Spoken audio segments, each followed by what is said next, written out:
Welcome to Like Mother, Like Murder. I am Rachel. And I'm Heather. We bring you the good, The badass, and the crime. This is Like Mother, Like Murder.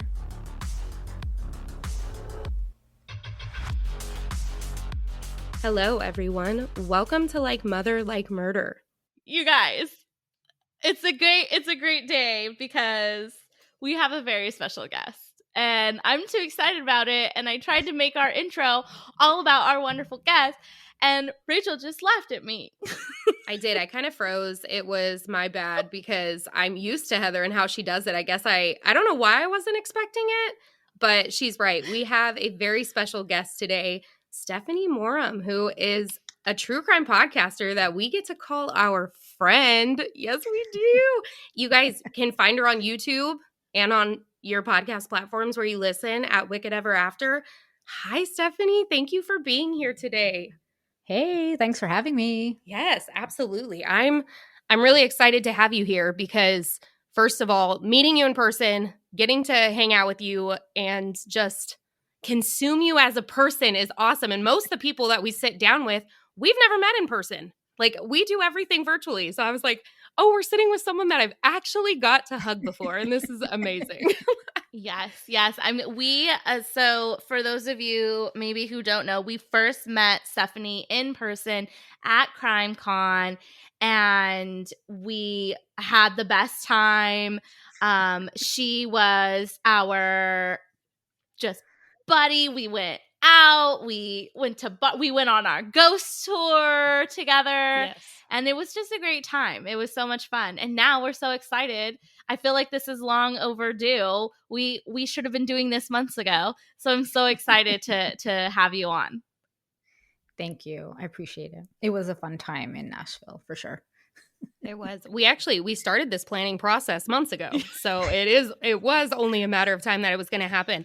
I wanted to ask you before we get into all of this stuff, where did you come up with your name for your podcast? How did you come up with Wicked Ever After? I don't even actually remember, to be honest. I had a bunch of names.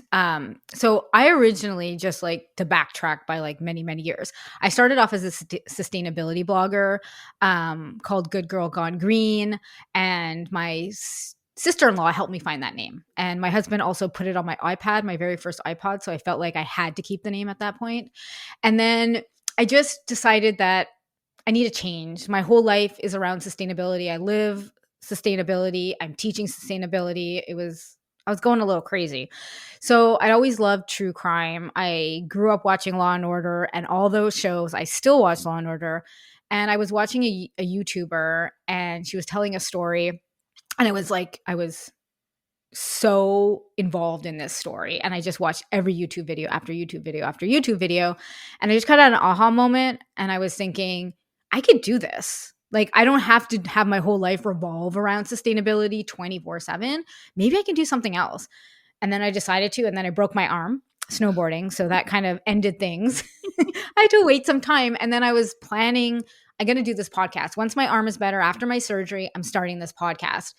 And I kind of felt like YouTube was where I wanted to go, only because I do like video. Mm-hmm. And then by recording video, I can also have the option of audio to put it on, a podcast. So that's kind of went that direction. And I came up with a lot of names, and I tested them out with people, and people are like, yeah, you cannot use that name. That's horrible. And I don't even remember what some of them were. But how I came up with Wicked Ever After is when I was looking for a name for my sustainability blog, Good Girl Gone Green, I actually thought I was going to call it Greener Ever After.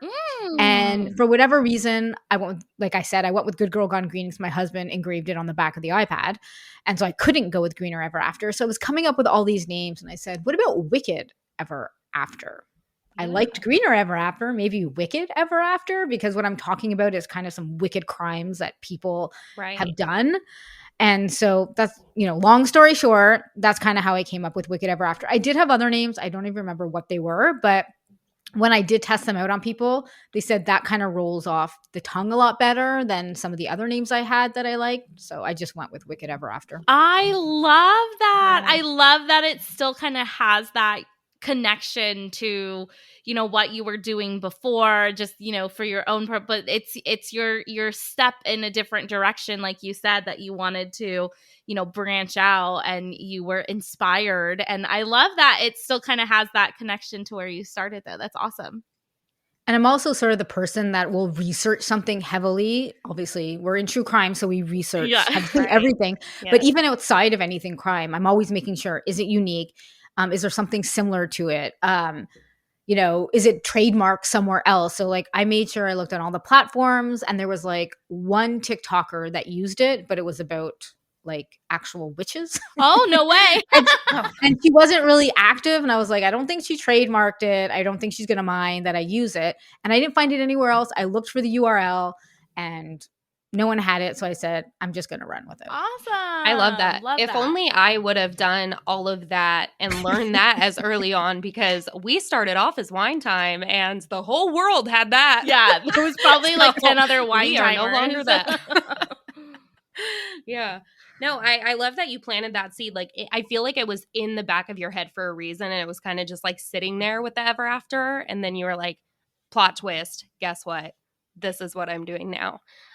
So you've kind of like grown up on watching things, watching people, paying attention to true crime, and now you're doing it. Now it's Yeah, I here. just want to share stories that maybe aren't as well known.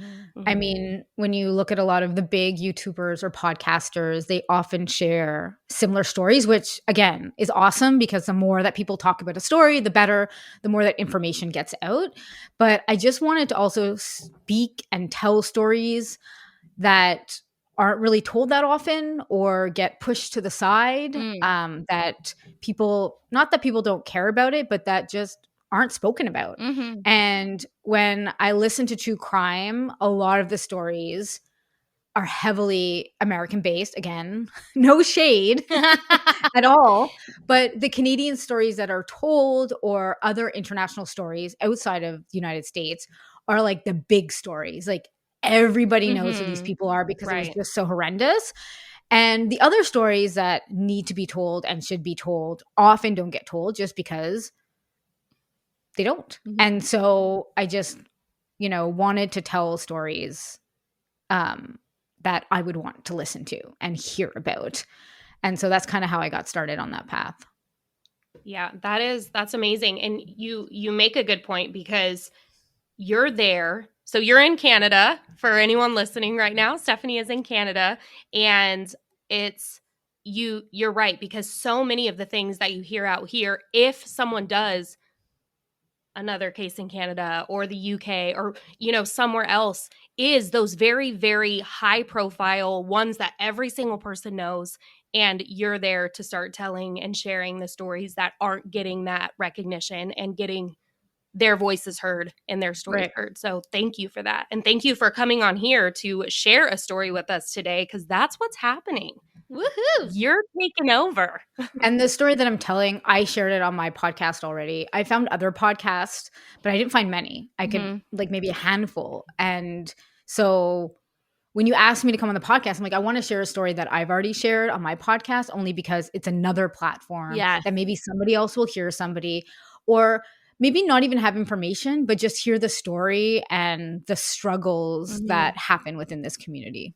Yes. So important. So important. Thank you.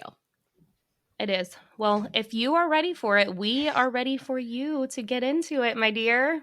So I'm going to be speaking about Amber Alyssa Tuccaro, and she is an Indigenous woman. So when I said I want to speak about a community that kind of gets pushed to the side, it is the Indigenous community.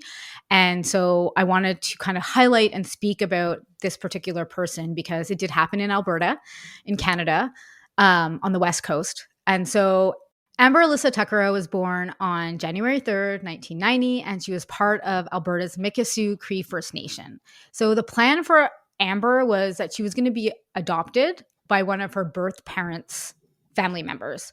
So when she was 3 years old, Her adopted family arrived. They picked her up. Her new parents made a trek to high level Alberta, and that's where they met up with their new daughter. And they were also parents of 4 boys. So it was a great addition to their family to have a girl. They always dreamed of having a girl. So they were very thrilled about this. And one of her brothers specifically remembers getting the call that Amber was going to be their new little sister. And he reported it was like one of the happiest days of his life to have like a new little girl in his life. So Amber, she started her new life as a toddler in Fort Chip, Alberta. And she fit right in with her 4 brothers. And her brothers were Paul, Billy Joe, Conrad, and Justin. And there isn't really much information about the father. But Amber's adoptive mom is called Vivian, but her nickname is Tootsie. So that's what we're going to refer to her during this storytelling. Okay. So she was really, really thrilled to have a daughter, like I mentioned. But Amber's early life wasn't always rainbows and butterflies.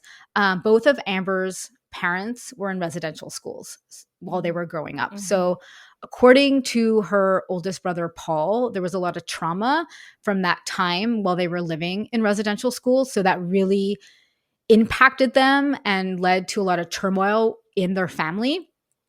And really because of all this, Stephanie, sorry, I don't mean to interrupt, but I think it's very important for our listeners if you kind of explain a little bit, because there are some people who don't know what a residential school is and why it would cause trauma to her adoptive parents who were there. So I know I don't mean to make you go off script, but just for our listeners who may not know, can you explain a little bit about what a residential school is and why it would cause trauma? So I'm going to do the best I can to explain it. Mm-hmm. So residential school was a school where a lot of Indigenous people were sent because the white people wanted to essentially make them white. Right. It was a lot of church.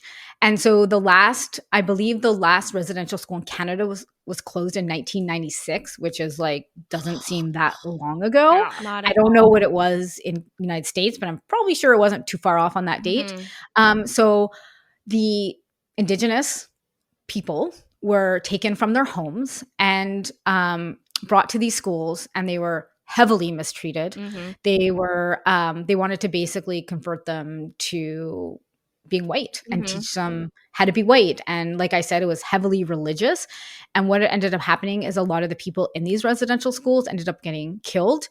And in the last couple of years in Canada, a lot of residential schools, they found a lot of grave sites, and they've found a lot of bodies from Indigenous people and their children that were just kind of left there. And then the families had no idea what happened to their children, and the families didn't have a choice. Like, they took them from their family. So hopefully that explains it a little bit and why there'd be so much trauma, like being ripped away from your family, having to change who you are as a person, not being able to practice your traditions, your cultures, and essentially have to become white. Mm-hmm. And so this would create a lot of trauma for people throughout their life. Yeah. So her parents were in residential schools. They obviously survived the residential schools and left, but I can't imagine the amount of trauma that they have, and then the kids having generational trauma as well. Right. So hopefully I explained that properly. No, that was amazing. Thank you. I mean, I don't want to misspeak. No, that's like my biggest fear. I think you did a great job. And I think that it's very important that our listeners understand, a little bit of background of that, because it isn't just, it isn't unique to Canada. That there are things like that did happen in the United States. And it's important to understand that that's part of the background of the story. Thank you. Sorry, I didn't mean to make you go off script. No, not at all. So because her parents were in residential schools, that created a lot of turmoil, a lot of trauma. So her adoptive parents ended up getting divorced. And like I said, we don't really know much about the dad. We just know about Tootsie, her mom. So despite the divorce and having to adjust to the family, Amber remained happy. She was go-lucky. She loved music. She loved making people laugh. Her family, including her nieces and nephews, were a big source of her pride. And she loved her older brothers. She loved being around them. She kept strong relationships with her brothers and her brothers' spouses and children as well. And she loved being an aunt. That was very evident in all the research that I read, that she loved being an aunt. Her friends and family often described her as fiercely independent, a resourceful young woman. And later, when she became a mom, her son's name is Jacob. Her own mother, Tootsie, reflected on the deep love that she felt for her own son, describing him as her everything. She was a loving, caring, and great young mother to Jacob. Tootsie knew that there was potential dangers, especially being an Indigenous woman. And so she would often tell Amber, if you ever are hitchhiking or need to hitchhike, you need to be sure that you pretend you're calling somebody. Be sure that, even if you're not talking to somebody, just pick up the phone, because often what happens, they'll think that someone else is on the other line, and that might deter them from harming you, right? I do that all the time, personally. I'm always pretending I'm on the phone when I'm in a car, like an Uber or something. So I think it's great advice. And that was something that Tootsie really tried to make sure Amber really, really caught on to that. And as Tootsie's kind of sharing with her daughter, if you're ever in danger, do this and this. And she didn't realize at the time that this advice would be a big puzzle piece to the mystery that we're going to be talking about Amber. So in 2010, Amber and her son were living with Tootsie in Fort McMurray, which is a smaller city in northern Alberta. She was back and forth between the Unity House and her mother's house. And so the Unity House offers emergency accommodation, support services for women who are fleeing domestic violent situations. And so this would lead me, and probably anyone that's listening, is that perhaps Amber was in a situation, maybe the father of Jacob was violent with her. Again, there's nothing in the research anywhere, but that's just what I'm speculating, that if she's staying there, perhaps that was the situation. So despite having two places to stay, Amber was probably really exhausted. She's going back and forth, Unity House to her mom's house. And she was really desperate to find her own place to live. And remember, she is only 20 years old at this point. So according to Amber's brother, the Unity House would help women find their own apartments, their own place to live quickly. So that was something I think Amber was looking forward to, that she would find her own place to be with Jacob and really start her life with her son. So while she was staying at the Unity House, Amber met this woman called E. And the reason I'm saying E is because when I did my research, some sources would name her and other sources wouldn't. So I was like, should I name her? Yeah. Maybe not. Let's just keep it to E on this one. So I'm going to refer to her as E. And it appears that they weren't BFFs. It appears that they might have just been acquaintances. Some people reported that they didn't think they really knew each other very well, and then they'd only met a couple of times. So in August, Amber decides she's going to plan a trip to Edmonton, Alberta.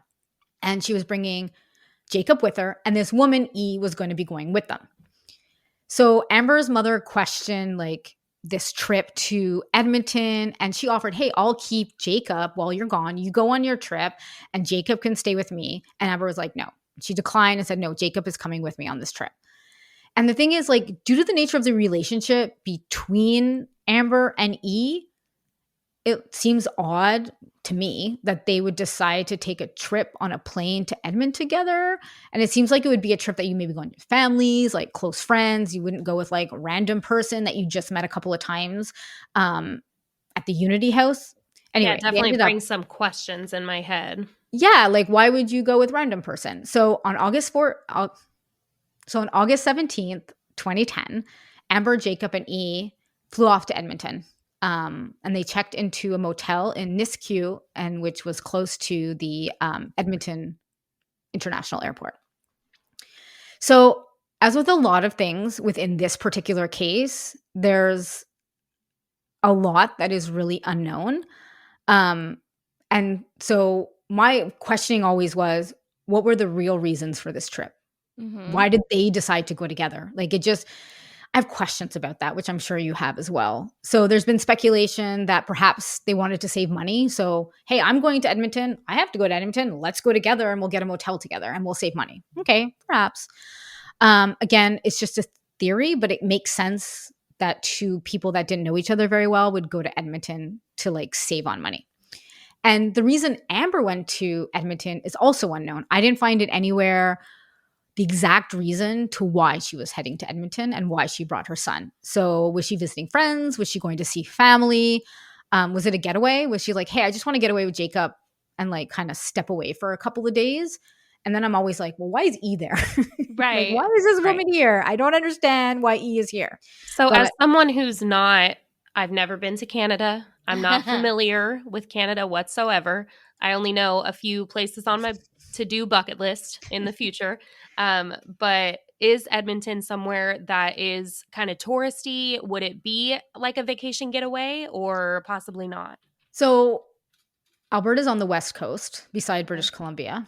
And the two biggest cities in Alberta would be Edmonton and Calgary. I would say Calgary might be more of like a touristy area because the Olympics happen there, but Edmonton is a relatively big city. And I mean, I visited Edmonton. I mean, wasn't at the top of my bucket list, but it's a big city. So for someone that lives in rural Alberta, like going to Edmonton or Calgary would be like, I'm going to the big city. You know what I mean? Okay. Yeah.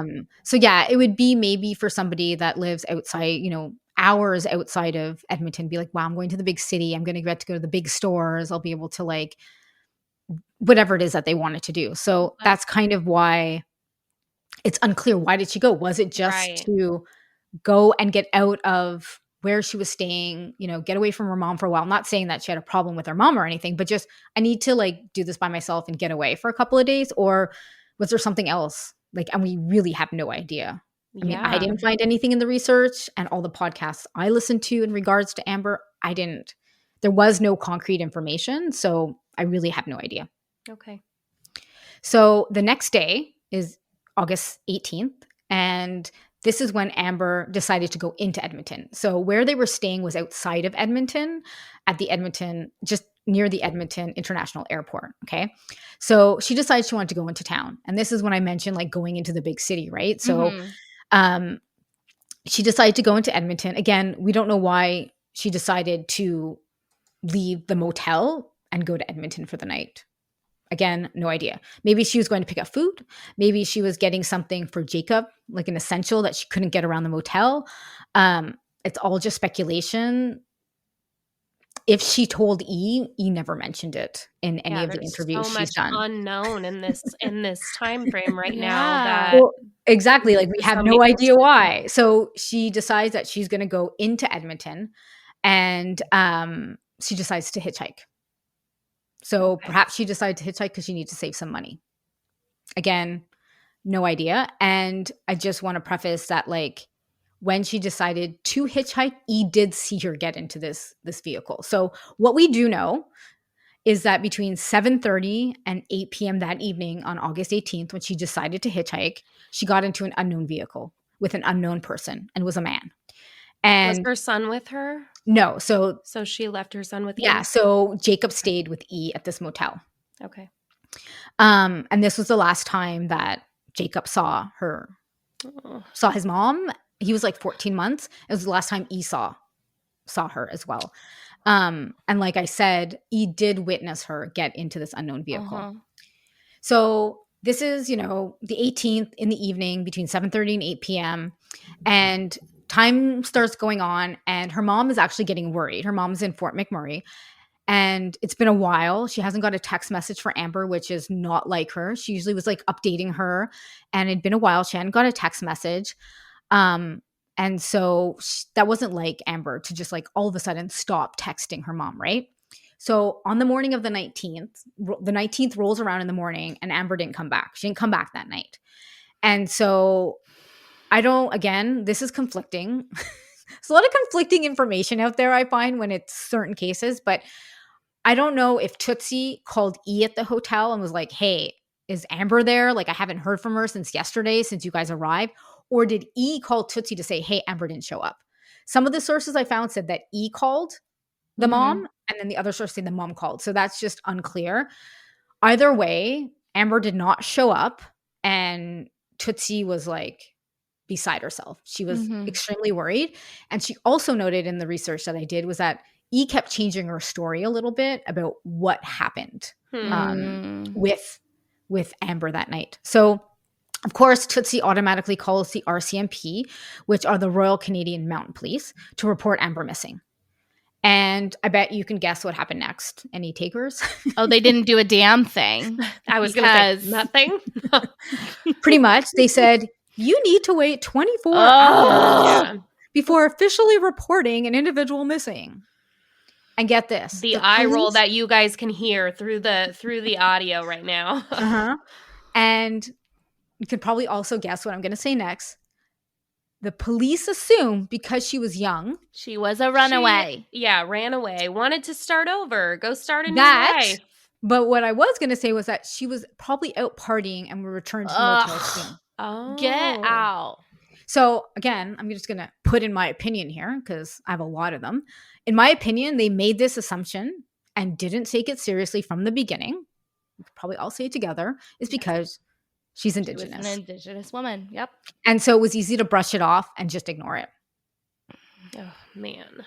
And so for context, I just wanted to do like a little side note here is that in Canada, and I haven't done my heavily research in the United States, but I'm sure it's very much the same way. There is a crisis in Canada where a high percentage of the missing and murdered women are indigenous. Yep. So I'm specifically talking about Canada right now. And there is a highway called Highway 16 in Canada. It runs between Prince George and Prince Rupert in British Columbia.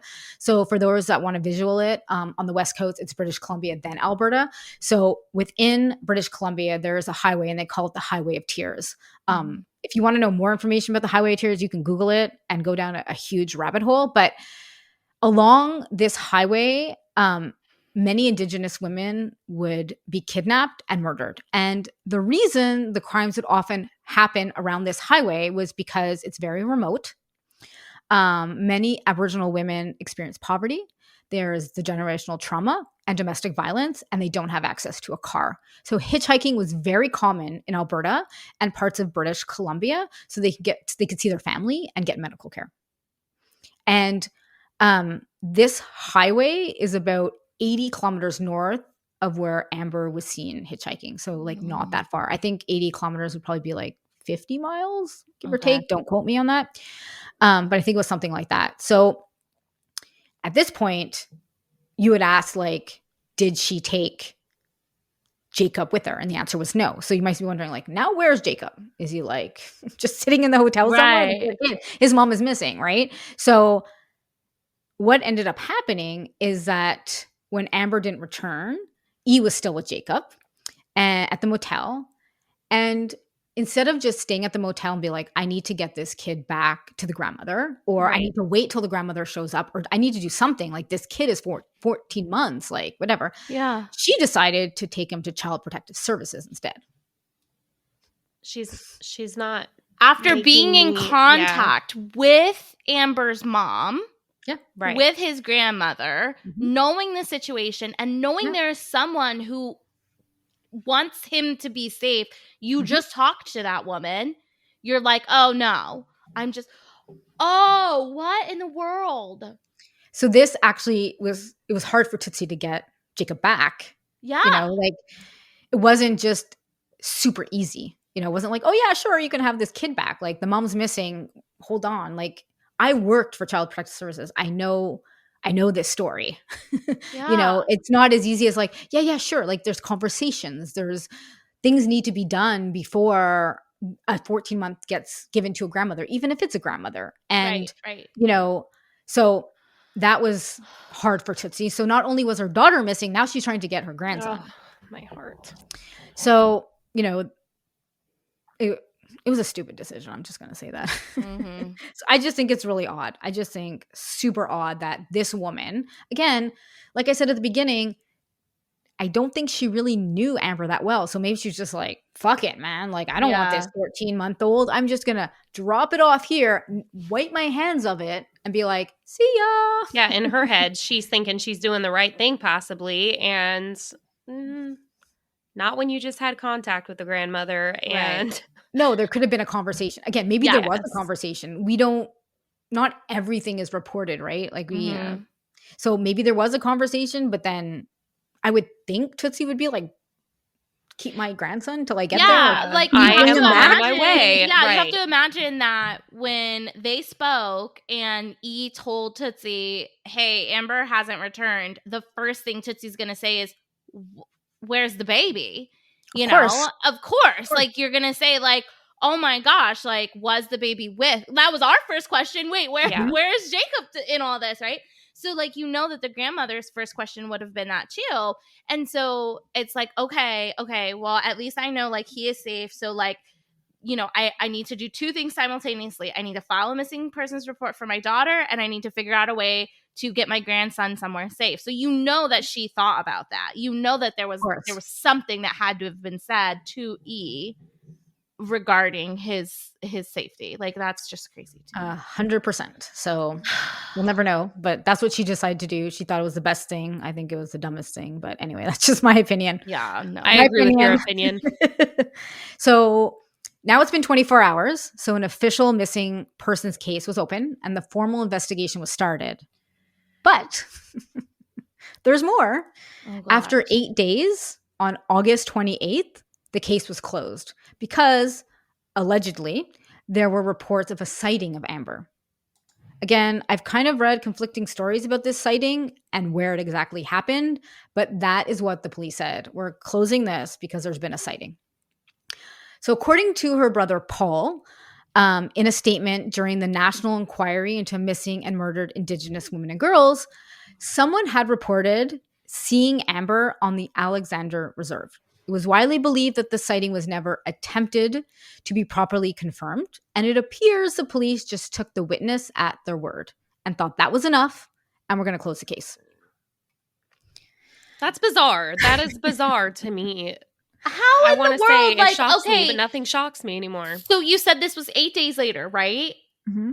Okay, so 8 days later, this woman has been missing for 8 days. This young mother with a son has been missing for 8 days. And someone calls the cops and says, hey, I seen the missing girl. And so instead of the cops going, oh, let's go check it out, make sure this young mother is okay and she can return home to her son who needs her, they said, oh, okay, thanks. Click unmissing. Yeah, so that's she's taking what they did? Yeah, so they take her to the database. There's a database of missing people. She's like, and they just say, never mind, not missing. They don't go follow up on it. They don't. Allegedly.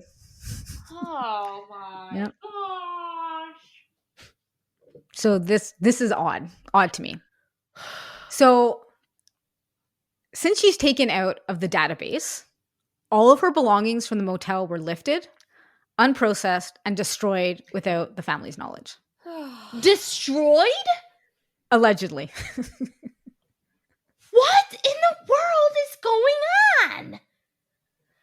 So this resulted in all potential evidence being lost. The family was left without any of her belongings. They didn't get the chance to hold anything that they might have wanted that was of sentimental value, which just seems real cruel, in my opinion. So Tootsie obviously was like not able to accept her daughter's case had been closed, which I think any mother would probably be on the same page and be like, oh, full stop. Yes. Yeah. Red flag. Yes. This isn't working for me. She spent an entire month trying to get Amber back into the missing persons database.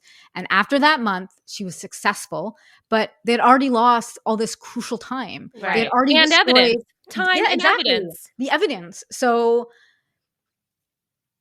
I'm glad that she got back in the database, but they fucked up. Oh, like, big time. All the evidence was gone. So the family was obviously like super frustrated about how this case was handled. Like how does that even happen? Because when you hold stuff and it's going to be put through a system to either find fingerprints or any sort of evidence, right? So you're holding it and then out of the database. You're no longer holding it.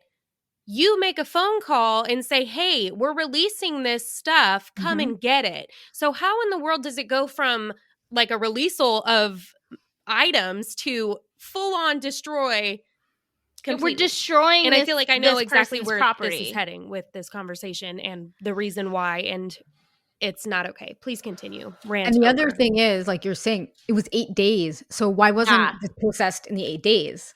Yeah. Right. So there was 8 days that she was in the missing persons database. The stuff that was in the motel, like, was it not important for them to like go to the motel? And this woman is missing. She's 20 years old. She left her 14-month-old baby. Like, for me, that's a big thing. Yeah. Maybe they thought she ran away, but just take the time to go to the motel and process this stuff. Like, what if she actually is missing? Right. And you don't process it? Yeah. Right. So for me, it's kind of that question of, there was 8 days before she was taken out. Why wasn't this done? Like, it's unacceptable for me. Absolutely. So according to some sources, it was a month or 4 months. It's really not clear again in the research of this, but the RCMP waited a really long time before they actually interviewed the mom Tootsie and E. So that didn't even happen like right away. So I guess the timeline was, she was in the database for 8 days. They didn't interview the mom. I guess they didn't interview E, or maybe not other people, allegedly. And then she was taken out. And then it took the mom a month to get her back into the database. And then it took then there was more time that passed. And then they interviewed the mom and E. So for me, again, a really long time, especially like E being the last person that saw her alive. Wouldn't that be important? Like, right. The first 8 days, wouldn't you be like, I need to get to that motel and a I need missing to, like, person is reported. Let me go to the last place she was seen. Let me speak to the last person to see her. You would think that conversation with E, that interview with E, would have happened immediately. I think it's very clear the preconceived where their head was in allegedly thinking that she was a runaway, or she was out partying, how you said, and they really did not do their jobs whatsoever, because that's what they thought in their head for whatever reason, and it's not okay. So this should have been, like you said, done immediately. Yeah. Right? And it wasn't, which, again, unacceptable. So days turn into weeks, weeks turn into months. There's no new developments, and there's 0 reports of any leads. So it was like Amber just vanished. But in August of 2012, so 2 years after Amber disappeared, there was a 60-second audio that was released by the police. And in this audio, Amber is heard speaking to the man that she got in the car with, a man they believe potentially might have killed her. Circling back to the beginning, when Amber's mom was constantly saying, if you get in the car with somebody you don't know and you're hitchhiking, pretend you're on the phone talking to somebody, or actually call somebody. So that's what she did. Wow. She was on the phone with somebody, pretending she was on the phone with somebody, which I'll get to. And they actually have the audio. I have full body chills. So I'm going to play the audio. Where are we by? We're just heading south of Beaumont, or north of Beaumont. We're heading north of Beaumont. Yo, where are we going?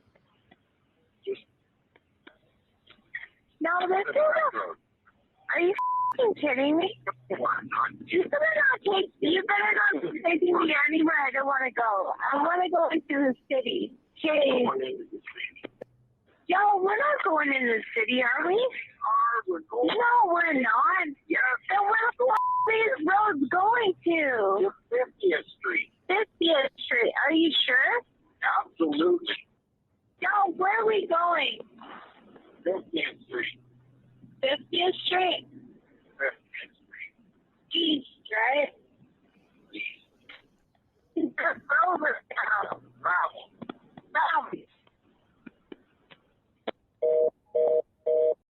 So you can hear like the fear. She's constantly asking, are you sure? Are you sure? So is chilling for me to know like this could have been like the last hours of her life. Yeah. And so the police believe that rather than driving into the city of Edmonton, the driver went south and east of Nisku. Nisku is like where the motel was, and went into a rural area called Leduc County. And so this actual audio is 17 minutes long. Wow. So it's 17 minutes long, but the police, for whatever reason, only released 60 seconds. And again, I have no idea why. They must have their reasons, and I don't know what they are. Maybe there was someone else in the car and they didn't want that voice detected. I like no clue why. It was never mentioned. But it's unclear who was on the other line, because she was actually, how they got the audio was because she was actually, someone was on the other line, right? That's how they got the recording. So they presumed that it was her brother, that was one of her brothers, who was incarcerated at the time in the Edmonton Remand Center. So this theory gained a lot of traction that it was her brother, because in the early months of 2010, that same year that Amber was taken, the Remand Center began recording all outgoing calls made by inmates, which means if Amber was on the phone with her brother the entire time and speaking to him, then that would explain why there's a recording. Yes. Oh my god. And I mean, it might possibly also explain why there was only a portion given if it took up or got audio on anyone else's phone calls near them, or, you know, conversation like that. Well, Wow. and it explains why this recording came up like so much later. Because like if it had been a friend or family like on the outside who had recorded the phone call for whatever reason, it would have been handed in probably way sooner. But if that recording came from, you know, a jail recording where it's not like the brother can just say, okay, I'm going to save this recording and send it off to the authorities in that situation, right? So that actually, that tracks to me. Yeah. But it's also weird because if it was her brother that was on the phone, wouldn't he, like, he would know that? I would imagine he knew Amber was missing. I imagine, again, speculation. I imagine somehow, maybe not immediately, but he knew that his sister was missing. So wouldn't he have raised his hand and said, hey, I spoke to Amber? And then if it was recorded, wouldn't they have said, okay, we're going to try to get the recording? Like, wouldn't he have?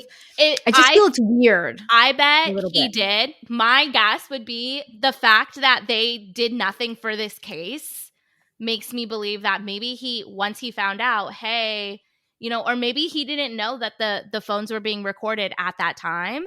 And if they are not even going to go interview the last person to see her alive, I mean, they're not going to go to the jail and interview him. Like, they didn't give a shit. So, like, he could have told, I mean, I'm sure maybe he told his mom, maybe he told his other brothers, hey, I spoke to her. Or maybe he didn't realize that was the same night that she went missing. But I also know, you know, like those recordings, you can't just say like, oh, hey, give it to me, right? They're recorded. You know, there's a lot of like, you know, lawyer and client privileges. And so maybe that's why it took so long. But like, it also wouldn't surprise me if it was just not a priority, even if they knew that phone call existed. Right. I agree. Like, I think there's just a lack of urgency. Exactly. To find Amber. So 4 days after they released this, Amber's bodies were actually found on September 1st, 2012. Horseback riders found her partial skeletal remains, including a skull in a farmer's field in Leduc. So this is like the eerie part. So Amber's remains were found a 17-minute drive away from her last known location, and that's the same length as her recorded phone call. Oh wow. So she listened to her mom and she made that call for the entirety of the time. Oh my God. And you said the Leduc, did I say that right? Yeah, is Leduc. where you mentioned earlier if they would have went south and the other direction from the city, that's where they would have ended up? That's the direction the police said that. Because in the phone call, he said, we're going to Edmonton. Right. But where her body was found and where the police believe that this man drove was actually east and drove like south to Leduc County. Sometime after her remains were discovered, Amber's family asked that they be exhumed and tested for DNA. The plan was to use Jacob's DNA to confirm, because they had doubts that the remains actually belonged to Amber. They stated that the unusual speed at which the decomposing remains were identified and potential differences between dental records made them doubt if it was actually Amber. And I like searched the internet like up and down. I was unable to find if her remains were tested for DNA and if her remains were actually confirmed. Confirmed, because after I read that, I was like, oh, interesting. And I didn't find anything. So at this point, maybe they have, maybe the family has or hasn't, again, unclear. But right now, I'm going to play another audio. It's a little bit longer. It's her brother, Billy Joe, her older brother, and he's speaking at a conference in March 2023. And it's on APTN News. The family was doing like an update and a news conference. So I'm going to play the part where he speaks, which I just think breaks my heart, if I'm going to be honest. Okay. In regards to being unknown of what actually happened to our sister, it was weird. When they did find Amber, they released the voice recording on, I believe it was a Tuesday. They located my sister like 3 or 4 days later. Is it coincidence? Or people knew what was going on right away? Because we went to the site of where my sister was located. And being indigenous people, we know in a dense forested area, there's no way anybody's going to be horseback riding in an area like that. When we're the area that they did comb, there's adjacent bush to it. It was all dense bush. There's no way anybody's going to be horseback riding. And if anybody was to locate her from the clearing, they couldn't see in there. And then we, like I said, when we did go visit the area, the highway is right here, and then my sister was found on a portion of a land that goes up in the area here. There's no way, even from the road, that they could have located Amber there. We truly believe that the way the case was mishandled from the get-go was negligence on the RCMP. Right from the get-go, they said there were 3 days later, I believe they said there was a unconfirmed sighting of her in Alexander Reserve. Then that was the day that they took down her missing persons report. Totally unacceptable. That's the respect we get as Native people. And until the day changes, like I said earlier, we're just an inconvenient Indian to the RCMP. It's fucking heartbreaking. It is. To feel that you're an inconvenience to the people who are supposed to protect and serve and, and to... Oh my God. Yep. It's heartbreaking. And, the expression a dime a dozen, right? Like, this is not the only story. Right. In Canada, in the United States. So it's just heartbreaking, like you said, like super heartbreaking. Like watching the video, because I have the video of the conference as well. It's just seeing his face, the brother speaking, is just heartbreaking. Like he's mad and sad at the same time. You can hear it in his voice. Like he's mad. Like, why are we not important? Right. And then sad because his sister got murdered. Yeah. Yeah, that's what I was going to say, is instantly after the phone call or the recording you just played, I'm angry. I'm trying not to cry. I'm angry, but it's because as you listen to him, you hear him. He's talking for his sister, but he's talking for his people. He is talking for every single person who has been mistreated and not getting what they deserve as people. And it's not okay. Definitely not okay. really it's so frustrating because it really speaks to the fact that, like, not only is it not a priority for these MMI missing and murdered Indigenous people in general, because I mean, definitely there's such a problem with women, but this is also true for missing and murdered Indigenous men. Not only is it not a priority, these cases, but to use his words, it's seen as an inconvenience. Like, it's as if they're just like, oh, shoe fly, don't bother me. Like, this is a person's life, a mother. There's a son who may never know. And you see that as not just something you don't want to put your time on towards, but it's almost as if you're actively trying to ignore it. Like, you're doing things to ignore it. And it's just so frustrating and heartbreaking. And like Rachel, it makes you mad. It makes you sad. It's, Like I mentioned at the beginning, like the last residential school was closed in 1996. Like, that's not that long ago. It's not. I mean, that's in our lifetime. Like, it's, Yeah.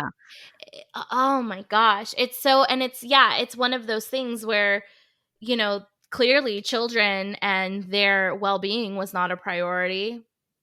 And even now, like, that still continues. And it's just, it's so frustrating. And we need to, like you said at the beginning of at the top of the episode, this is something you've covered on your platform, and you want to make sure that it reaches other platform. Obviously, we most of our listeners aren't Canadian, and it is important that people from the US hear this, because it's not unique to Canada.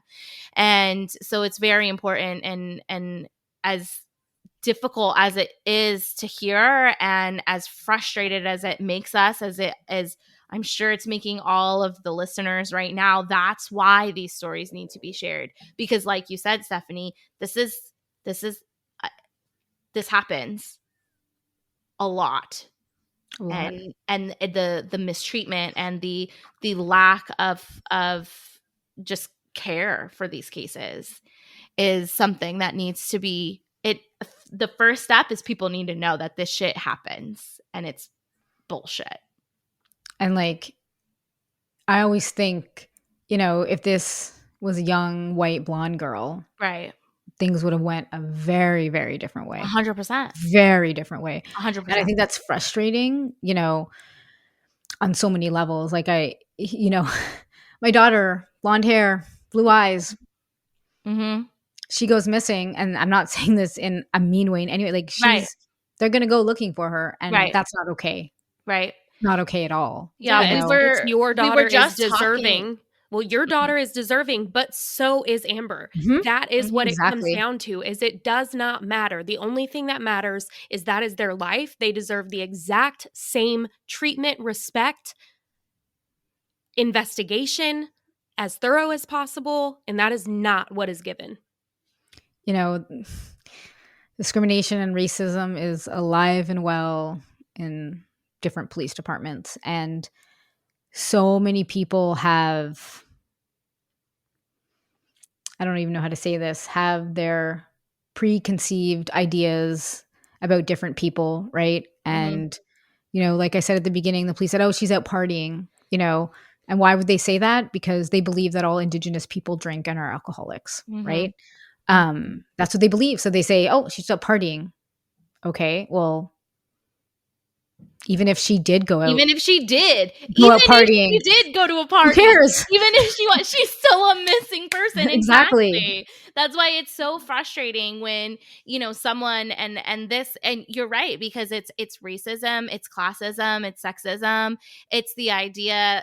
Even when it comes to maybe potentially a mental health diagnosis that someone has, like, oh, no, actually they're they're a drug abuser or they have a substance use disorder or they have a diagnosis of bipolar. Oh no, like they can't possibly be in a bad situation that wasn't brought on by themselves. So we're not going to give two shits about it. Like it's we've covered so many cases where a case was so mishandled because of, like you said, these preconceived notions that are alive and well from these people who this is our first line of defense. It's our first line to get stuff done, to call 911 and give a shit about it because of these preconceived notions.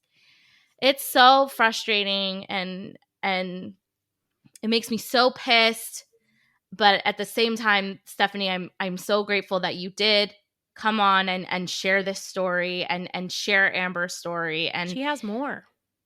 No, you don't. Don't tell me there's more. Oh, there's more. I was like, Heather, what are you doing wrapping up? Be quiet. There's more. Sad and scared. I know. So in 2013, the police decided to put a billboard up where the remains were found, hoping they would generate leads, which it didn't. And this part kind of breaks my heart. It was something that her mom said. Her mom said, Amber wasn't the best singer, but she loved singing. She drove me crazy. She'd be like, Mom, one of these days, you aren't going to be laughing when I'm going to be a big star. I'll be on one of those big boards and stuff like that. Now to see all of this, she's on a billboard, but not the way that we would have liked. Oh my God.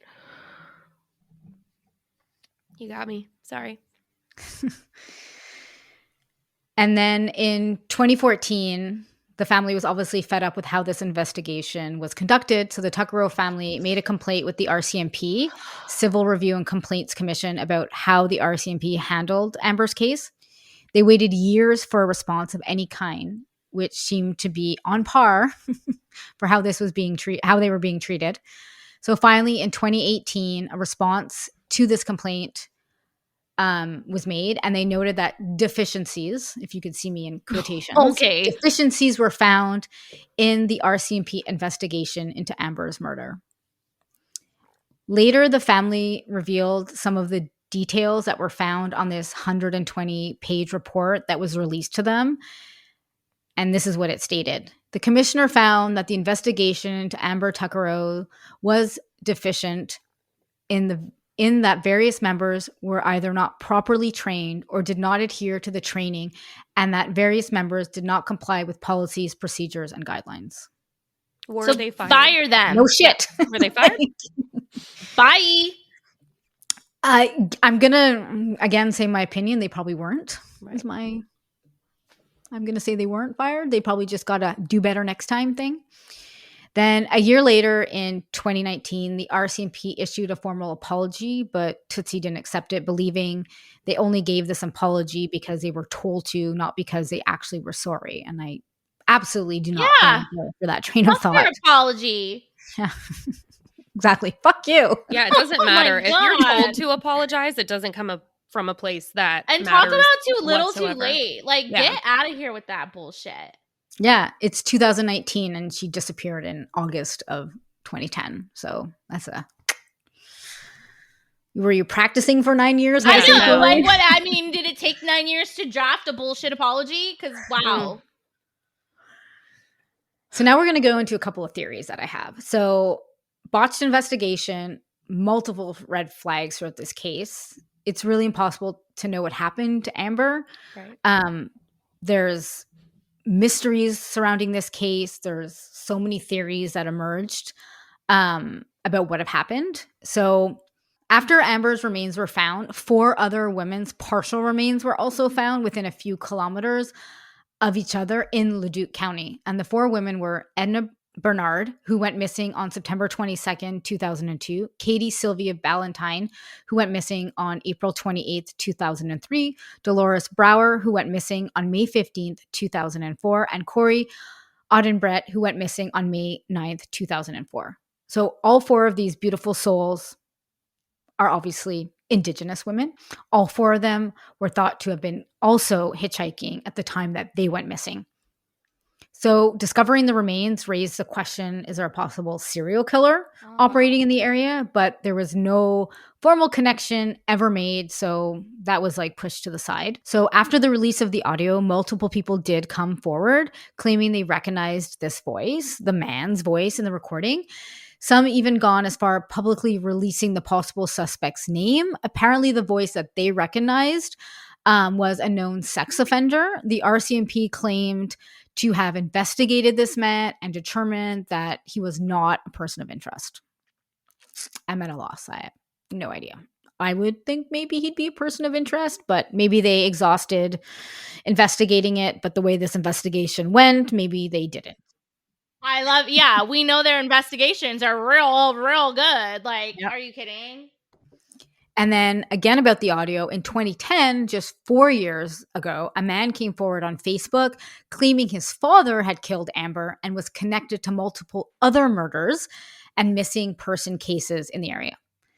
This prompted the police to investigate his claims, but unfortunately, many of the cases he referenced had been closed and had no connection to each other, deeming him unreliable. The RCMP noted that this man had made false allegations in the past against his father, so they didn't continue to investigate. Well, they were closed, but I mean, they closed her missing persons after someone said they allegedly saw her. So closed means nothing. Exactly.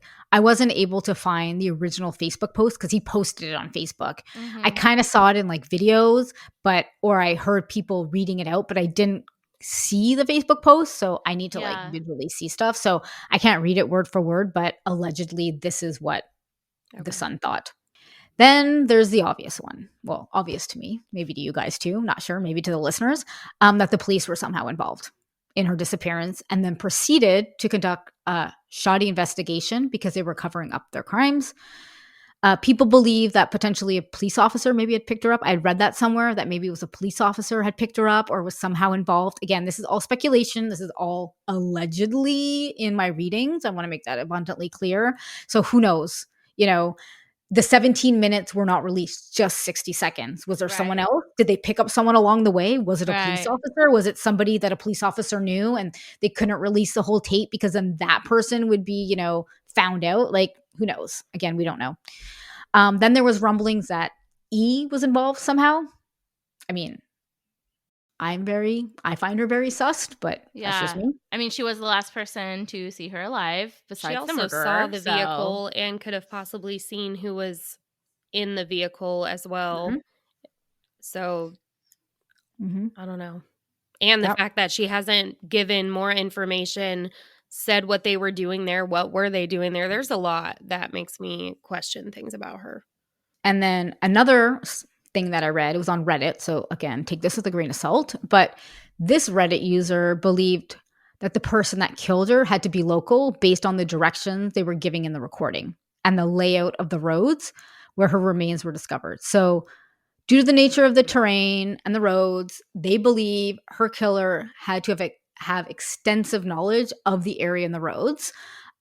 This could mean they were local. It could mean it was a serial killer, maybe, who knows, from a different town that was familiar with the area and had a personal background to the area. Or again, this is all speculation and just stuff I've kind of read on the internet and kind of like thought about for the last long while about what possibly could have happened to Amber.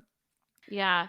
That it makes sense though that it was someone who was local and or you know, someone who would have been very familiar with the area because like you said, it's a rural area. It's not, if it's rural, it's not being traveled all the time by a bunch of people. Or by horseback. Clearly. And that also makes me, I was going to say, like, the whole idea of cops being involved. I mean, the brother said it. How weird is it that nothing happens with this case for a really long time? All of a sudden, that stuff is released. How long were you sitting on it? All of a sudden, that stuff is released. The tape is released, and then you find the body days later. Like, come on. And you don't want to DNA test the body. Like, come on. Like, really? And so this is definitely something that is suspect. And it definitely also plays into the fact that if you are a local police from the area, you're on patrol, you would be more familiar with those back roads. Again, allegedly. But speculation. It's speculation. but it definitely has to be someone local. Like, this isn't like, oh yeah, just take the well signed, freeway and then follow the signs that say head to this area. It's rural. Like, you have to know where you're going. Like, Alberta's flat. Yeah. Extremely flat. I mean, yes, there are hills, obviously. Yeah. People snowboard out in like British Columbia. There are mountains, but it's also flat. Yeah. So in these areas, Highway of Tears, these areas, it's flat. And like you said, it's rural. And locals know that, right? Right. And one of the saddest things is people also know when Indigenous people go missing, there's less care given. Right. So there's They'll take sometimes advantage of that. Yes. I also want to share that according to the Assembly of First Nations website, Indigenous women are 4 times more likely than non-Indigenous women to be victims of violence. Indigenous women make up 16% of all female homicide victims and 11% of missing women. Yet Indigenous people make up 4.3% of the population of Canada. Yeah, we have very similar statistics in the U.S. Yeah. We I can covered some statistics related to that a few episodes back, and it was very similar. It's also very similar in the U.S. for missing and murdered Black women. So it's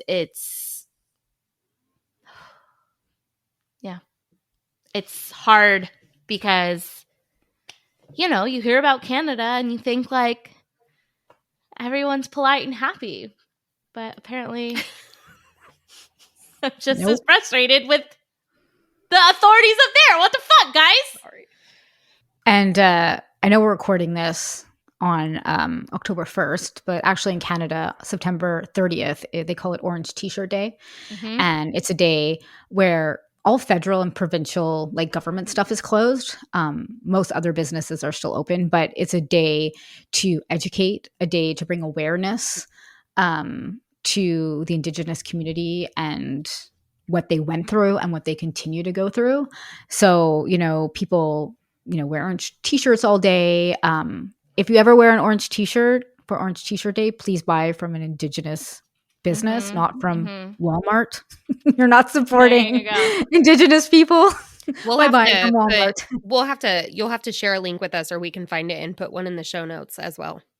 Yeah. So over a decade has passed. It's been almost 14 years, or it's been 14 years since Amber has vanished. Her family continues to fight for justice. There's a Facebook group, and they're in there trying to, find more leads. But it just lingers. Like, they must be in just so much pain. Yeah. Like, they don't know what happened to Amber. Amber's son Jacob is about 15 now. Yeah. He's raised by Tootsie. I'm sure he's been told all the wonderful stories about Amber, and her memory hopefully lives through him. But this disappearance of Amber Tuccaro is just like heartbreaking. It's a mystery. Like, what the fuck happened to her, and why are there no answers? Like, even just a lead, Yeah. Was she a victim of human trafficking? I don't know. Was it an act of violence? Was it something else? Who was involved? Like, we just don't know. And it just is heartbreaking. And if anybody that is listening has any information about Amber Tuccaro, I encourage you to call the Alberta RCMP, and the phone number is 780-412-5261. You can also call the Leduc RCMP, which is at 780-980-7267. You can also call tips into Project CARE at 1-877-412-5273, or you can submit anonymously at Crime Stoppers at 1-800-222-8477 if you have any information about Amber Tuccaro. We'll be sure to put all of those numbers and contact information in the show notes as well. It's never too late, you guys, because we say it all the time in nearly every episode. If you see something, say something. If you know something, come forward. Someone has to know something. Mm-hmm. Whether it's the person who actually did something, a conversation you overheard, you know something. And this family has been struggling. This family has been living with this. Her son has been living with this. Mhm. It's time to come forward and do the right thing. And hopefully it's only a matter of time until this family finally has the answers they're looking for and justice for Amber. Oh, my heart, my little mom heart, when I said her son, I just had to reel it back in for a second. And like, we want to remember Amber Tuccaro, right? We want to keep sharing her story, and we want to keep sharing the many other Indigenous women who have gone missing, who have loved ones that are like waiting for answers. You know, they've been missing for who knows how long. But I really hope that shining a light on these stories, like I mentioned at the beginning, can bring attention to these cases and help keep the flame of hope alive for these families. Yeah. Yeah, no, definitely. Like you said, it's important to get these cases out as much as possible. And like you mentioned, in Canada, September 30th is a day to recognize that. Not in the US, but in California, where I live, it's the October 14th is Indigenous Peoples Day. It's been recognized for several years now as a day, because that used to be Columbus Day. I mean, federally, it still is Columbus Day, but at least California is taking one baby step in the right direction and recognizing the importance of understanding that was not a cool situation. So we don't need to celebrate it. So it's Indigenous Peoples Day. Yeah, we're gonna get canceled. No, say it louder. No, I'm saying, as a non-American. Yeah, I mean, can right? we not? Yeah, like let's not. Let's recognize it for what it is. And so, yeah, Indigenous Peoples Day, and while, you know, I think the idea of this is to understand the cultural legacy that comes with California's diverse population, including many Indigenous and American Indian populations, it's also important to understand that, you know, this is a baby step in a direction where not only do we need to understand the atrocities that occurred, we need to understand that it's still not fair. None of it is happening the way that it should happen. Clearly, you know, this is, again, I've said it many times, it's not unique to Canada. This is happening in the US as well. And I think, you know, it's important to understand that we have a long way to go. And talking about cases like this and getting out the information is a step in that direction. So Absolutely. Thank you for not only please don't tell me there's more, because I'm just getting more and more pissed, Steph. Like, I just, like, you know, as of now, there's nothing else. Well, when this case comes to a conclusion, because it will happen, I'm putting it out there, I'm manifesting it, you'll have to come back on and give us updates. I just think this is the least we can do. Right. Is of course, tell these stories.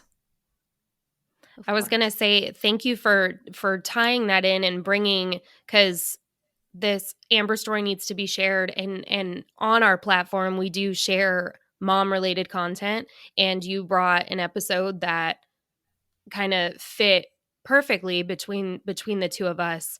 That was definitely something that needed to be shared. So thank you for that. And thank you for coming on and trusting us with your story, her story to be told. And I guess the thing I keep thinking back to a lot, and I wanted to kind of mention it at the end as well, is just for everyone to take the advice that Amber's mom gave her, that Tootsie gave her, moving forward, and to do exactly what she did in that moment in that car where you call someone.